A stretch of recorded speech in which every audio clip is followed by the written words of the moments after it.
Hello guys, I hope you're well tonight. I'm Jendi, the actor, music stroke film director, all the way from Nakuru. And today I want us to talk about stagnation. Like remaining at the same place you are for some time, not realizing any change, and not having any moment that you can think, I'm doing better than I was yesterday. Most of the time, we have been stuck somewhere that we think that nothing is happening in our lives. We think that we are doomed to be poor, we are doomed to remain at the same spot that we are. If it's about poverty, if it's about being like you are broke, we have all been there. Most of us have been there, and so we know how it feels. We know how it feels when a person tells you that be patient, with some time things will be right, it will be okay, things will change. But when you look at things, like in years, 1 or 2 years, things are remaining the same. Like if you don't have food, it has been the same issue, or you have been working with the same salary, like 10,000, you've been paying the rent, you have been doing this and that, the same thing that have been happening in 3 years. You have not been able to save, you have not been able to change your status, and you remain at the same spot.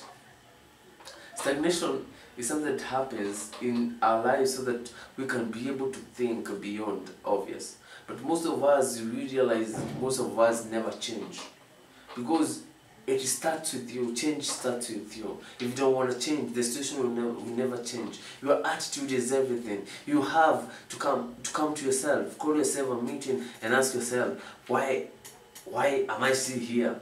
What am I not doing right? You don't need someone to tell you that you can do this and that. It's your personal obligation to ask yourself, what have I not done right that I need to do so that I can change this and that, so that I can achieve this and that within some specific time.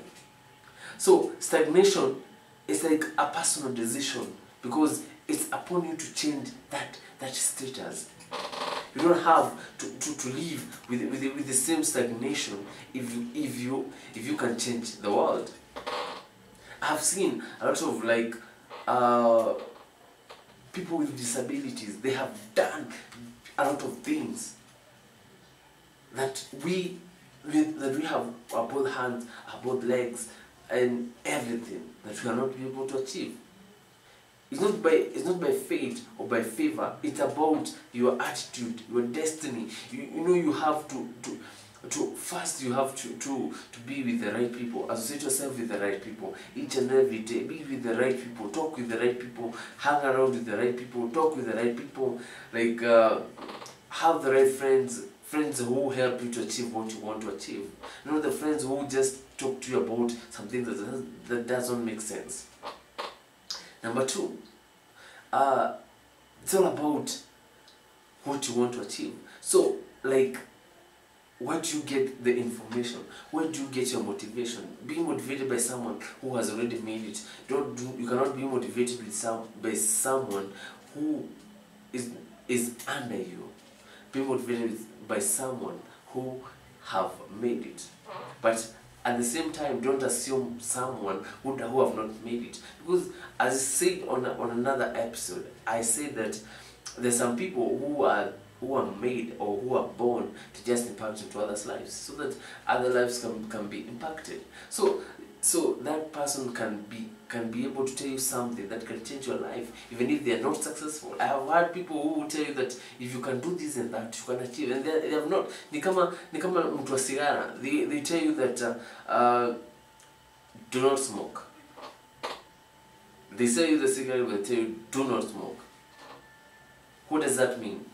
They tell you don't smoke, but they're selling the same cigarette. It's harmful to your health, but they're still selling it. What I'm trying to say is that don't assume anyone just because of they are below you, or maybe sometimes they don't have that energy to have that say or to impact in your life. So just listen to them, because at the end of the day, you have the personal decision to know that this is right, this is wrong. If I do this, I can achieve this, and you can be able to make the best decision.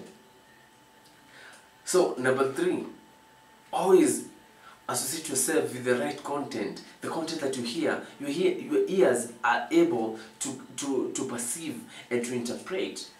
So if you keep on reading the right materials, read a lot of content. Like, read, if it's books, they are in most inspirational books out there.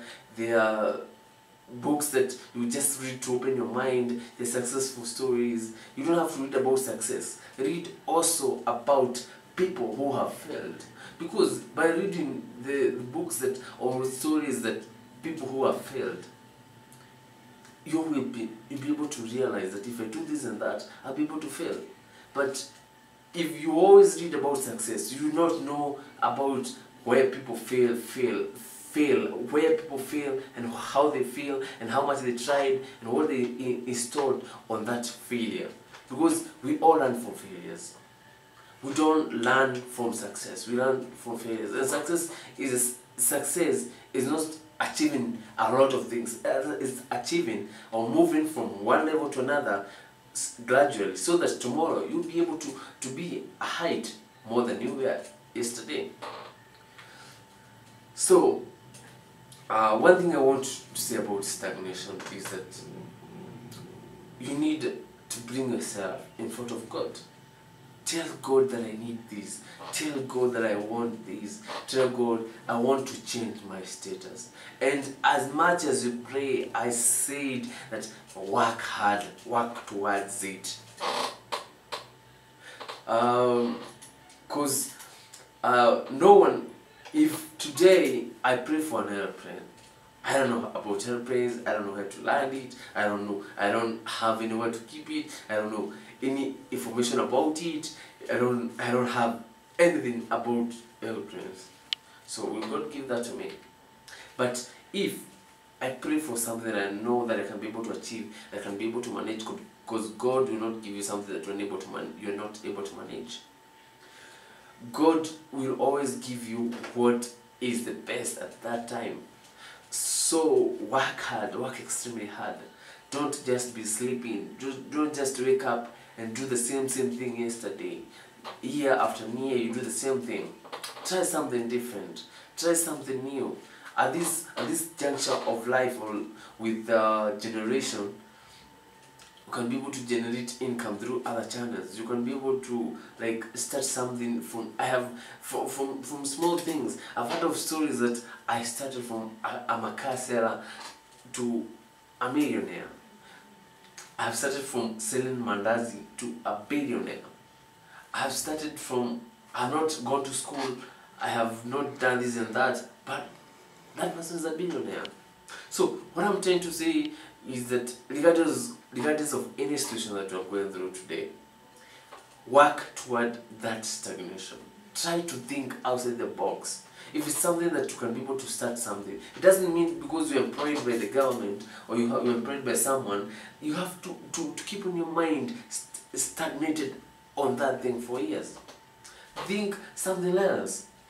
Think you can open a kibanda, employ someone and get 200 bob extra that day. You can be able to open a small shop that you can sell and get 100 bob profit. That will add up to the normal salary that you used to, and that will change your life. One thing I always say is that we need to shape the lives of our future generations. Because if I didn't get this from my parents, if my parents didn't have this, it's a higher opportunity I have so that I can be able to shape something that I'll create for my generation. I don't want my future kids to go through what I've gone. If I've been brought up in poverty, I don't want my children to be raised in poverty. So don't be stagnated. Pray to God, pray to God, pray to God, trust in Him, have faith, work hard, work hard, work hard. So, as I wind up, I want to say that bring yourself to the focus. Don't blur your life. Don't let other people see things that you cannot see. If someone can see you as a successful person, you have to start by yourself. You have to see that you're a successful person. You have to carry yourself as a successful person. You have to think like a successful person. You have to behave like a successful person. You have to carry yourself like a successful person. You have to, everything that comes with you to be like a successful person. You have a successful mind. Even when you argue like a successful person. And at most, what we desire is what we get. What our mind thinks, they come true. If you've been desiring to be a millionaire, I'll be able to work hard so that I can be the millionaire I have always been served to be. So, lastly, put God first. So number one, we said, keep the right people on your side. Number two, let whatever stories you hear to be the best of stories that can be impacting your life successfully. Number three, read motivational stories. Read the right content. Read so that you can be able to open your mind. You know, when you're reading, you get to have new ideas, to think, if I was this, I would have done this, and it will apply in your normal life. And number four, work hard. And number five, and the most important thing of all, pray. Pray and pray and pray and pray. Because that's the only solution. Because without God, everything else is done. And without God, you cannot be able to do anything. Unless you want to go to the devil worshipping stuffs that will give you money, but that money will not bring you to heaven. That money will come to affect you in your little life. It have a lot of costs. It's got a lot of like repercussions, and choices have consequences. So the choice that you make today will determine whether you remain at the place you are, or you will fail. So as for me, I choose God. I choose to work hard. I choose to work with the right people. I choose to associate myself with the right things. I choose to think like a successful person, and I know that I'll be successful the way I want. If you want to follow me, like our page Gentle Productions on Facebook, or log into YouTube Gentle Productions and hit subscribe for more of these episodes. And I hope, I'm not the best person to be telling you this, but I know and I hope that I have impacted in your life. I've said something that would help you change your mind. Because if I don't tell you, if no one tells you, you will say that I got no one to tell me. But I choose to tell this to you. I might not be the best speaker, but at least I'm able to say, I'm able to talk, I'm able to challenge you, I'm able to tell you that if you do this and that, you can be able to achieve this and this. So, again, I'm Gentle the actor, and I want to thank you all for having your time to watch this to the end, and God bless you so much. And without forgetting, I need to thank my director and my photographer, my DOP, Mr. Seven Samuel. You can find him on Facebook. He's my fellow actor, and big up Mr. Seven. So you guys have a lovely night, have a blessed night, and just interpret what I just said, and I love you all. Take care and be blessed.